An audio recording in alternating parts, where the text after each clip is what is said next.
Hello, this is the RPG Pundit, the final boss in Internet Shitlords.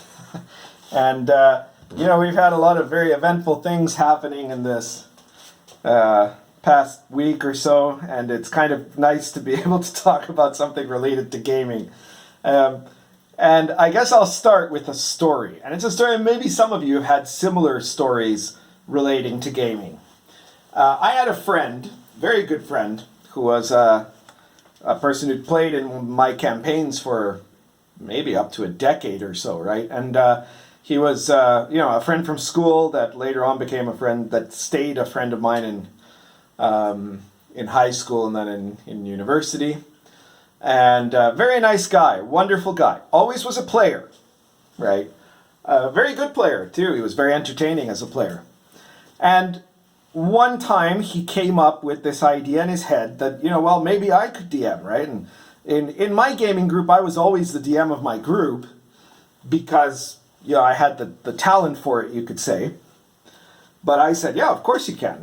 We could do an adventure, a one-shot, something, using the characters we've got now, but let's say not canonical to my own campaign, but we can run something and you can show whether you can do it or not, right? He said, yeah, great, sure, I want to do that. Okay, so he he got to playing, he started running it for their whole group, and it started out okay. You could tell he'd thought about the setup. I don't even remember what the setup really was, right? But it was some kind of beginning of an adventure. And then we started to do things that he hadn't prepared for, or that he didn't really know how to react to, or he set up problems for us that we turned out to be too easily for his plans. And, at one moment, he just kind of flipped the book and he said, screw it, it was all a dream, forget it, right? And, the guy, he acknowledged that he hadn't, really figured out how to do it properly. So he just said, forget about it. No, forget it, it's all a dream, right? And this thing repeated itself, by the way, about like a year or two later, where he said he wanted to really try again. He knew he'd get it right this time. And so he took over a different campaign for one session. And again, he ended up exactly the same result, right? Like he threw the dice away and said, oh, forget it, it was all a dream, it never happened, and some of you might be able to sympathize with this if you're an old school gamer, if you've been gaming for a while, or somebody who decides to, to try to DM, they don't DM effectively, they're no good at it. And then they end up, say, oh, never mind, this never happened, right? We're just going to retcon it, right? Like, forget about this, right?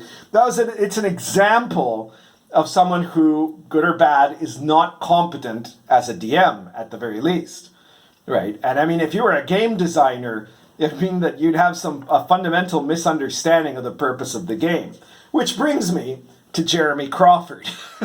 Jeremy Crawford is a guy like that friend of mine who said, screw it, it was all just a dream, right? As if that fixes the experience. That he thinks that this is something normal, right? And in fact, to be encouraged. You may have seen, if you haven't, I urge you to go check it out. Somebody made a post somewhere, one of the D&D hipster crowd, about how when a session was disturbing or didn't go the way that the party really wanted it to go, then we just do a do-over, right? And Jeremy Crawford, who many of the D&D hipster crowd, especially SJW crowd, hold out as as supposedly the great genius, their champion, right, goes and says, yeah, this is a great idea, right? That's what you should do. If the party isn't happy with how a scene went, just do the scene over again. Right? Which proves to me that Jeremy Crawford doesn't know the most basic thing about how the RPG game, the tabletop RPG experience works and why it's good or not good. Right? The tabletop RPG experience isn't like, chess, right? I mean, although even, I'm sure some hardcore chess people might say, well, you shouldn't ever allow someone to take a move back, right? But I mean, if you're not playing a tournament, and, there's somebody that's, oh, no, wait a minute, can we go back? Yeah, okay, let's go back, whatever, right? It doesn't necessarily destroy that experience of the moment. It's not a, Monopoly or checkers or something like that. An RPG is only a game in the sense that it's mechanically set up, but the purpose of the RPG experience is to immerse yourself in an emulated world, right? In a virtual world.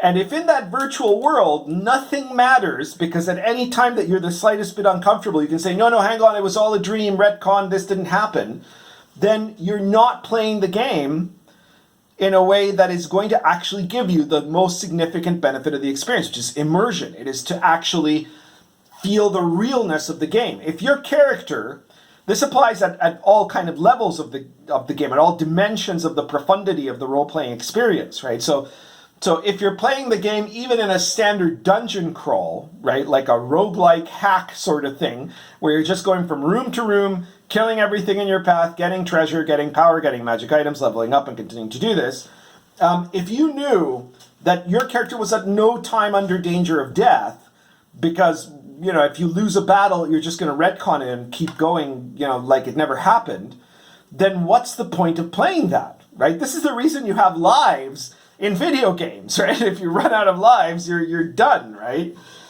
It's not there's nothing fulfilling about doing something that is meant to be at that kind of basic level of interaction and survival if survival doesn't matter, because you're going to survive. Then your character could just stand there and let a bunch of goblins stab him, and it doesn't matter because he'll be back up again, right? Because it's a retcon. You always retcon it, right?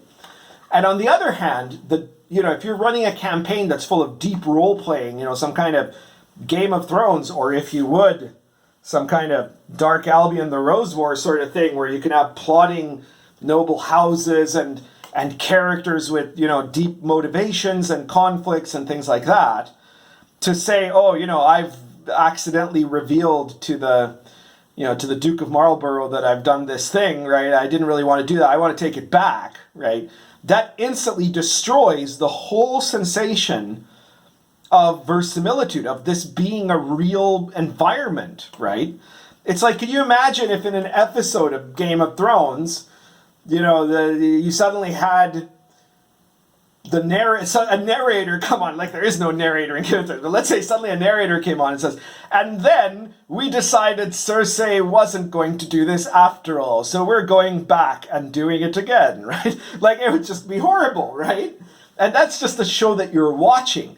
This is a game that you're living. You're experiencing the situation. So the whole concept of the RPG depends on the notion of skin in the game. And if a game is badly run, then the game can collapse. But to say, let's just do a do-over, that makes the whole experience pointless. It's worse than just flipping the board and saying, it was all a dream, forget it, everybody go home, right? It's worse than that, because you're missing completely the fundamental notion of it. I mean, I don't blame Jeremy. He's,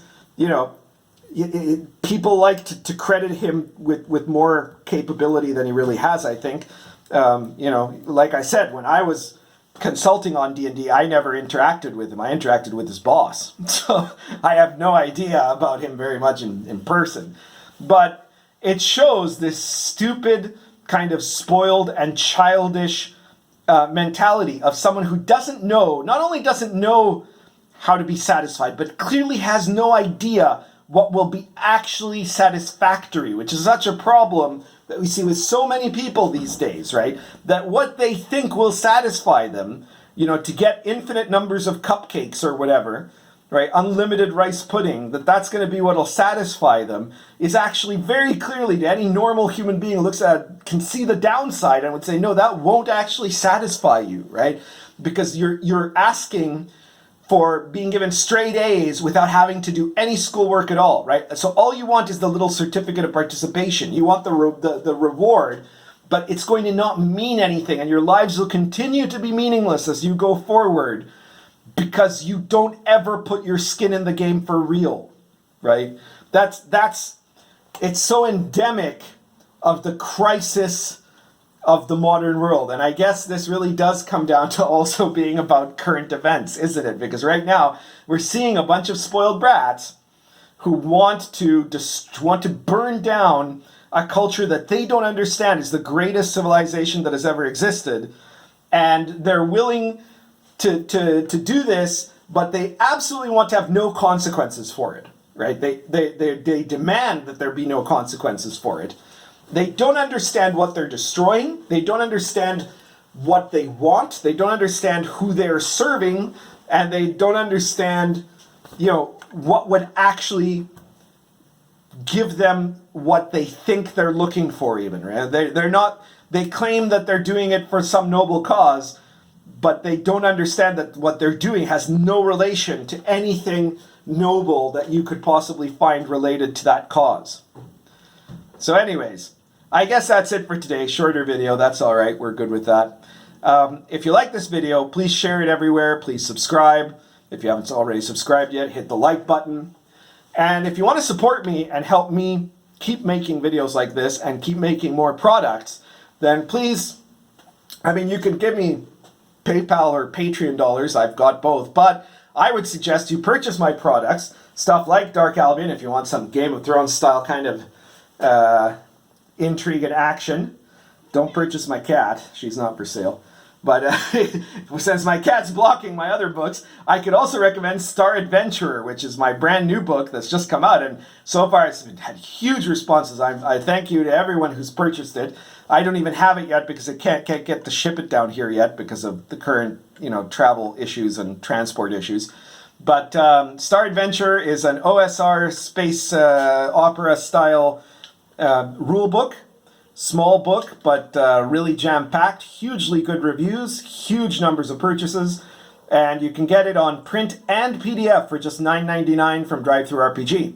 Otherwise, you can get good old Dark Albion or Lion and Dragon here, or Cults of Chaos from, in paperback, or in the case of Lion and Dragon or Dark Albion, hardcover from DriveThruRPG, or even from Amazon in most cases, except the Old School Companion, I think, isn't available on Amazon, at least not yet.